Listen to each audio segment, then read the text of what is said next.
बरगद के पेड़ के नीचे वो अक्सर अकेला बैठा करता था। लंबी चोटी पीठ पर लहराती, गले में शेर की खोपड़ी वाली चैन और आंखों में ऐसा सूनापन जैसे सब कुछ छिन गया हो। गांव वालों को वो अजीब लगता था, लेकिन माँ जानती थी कि उसका बेटा खास है। माँ की गोद में सिर रखते ही सारी दुनिया जैसे थम जाती थी और उसकी उंगलियां जब उसकी चोटी को छूती थीं तो सारा डर मिट जाता था। लेकिन एक दिन माँ की सांसें थमने लगी। चारपाई पर लेटी माँ ने उसका 6 उंगलियों वाला हाथ थामते हुए कहा, कभी हार मत मानना बेटा, तू अकेला नहीं है। और वो चली गई, सदा के लिए। शव यात्रा में सब थे, पर उसकी दुनिया तो उसी दिन चली गई थी।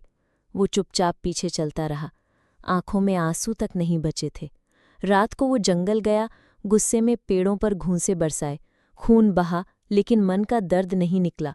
तभी गांव पर अंधेरा छा गया। अजीब साए, रहस्यमयी शक्तियां गांव को घेरने लगीं।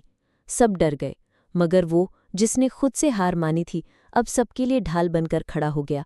उसने आंखें बंद की और माँ की आवाज़ जैसे हवा में गूंज उठी, तू कमज़ोर नहीं है। उसी पल उसके भीतर कुछ जागा। उसने खुद को उठाया, चोटी हवा में लहराई और सीने पर पड़ी शेर की खोपड़ी चमकने लगी। वो अकेला लड़ा, कीलों वाला चमड़े का पट्टा उसकी ढाल था और माँ की याद उसकी तलवार। वो राक्षसी साए एक एक कर गिरने लगे और सुबह होते होते अंधेरा हार गया। जब सब खत्म हुआ, गांव वाले उसके चारों ओर खड़े हो गए, सम्मान से झुक गए। लेकिन सूर्यवंशी सिर्फ आकाश की ओर देख रहा था, जैसे कह रहा हो, माँ, तेरा बेटा अब अकेला नहीं है, मैंने तेरा वचन निभा दिया।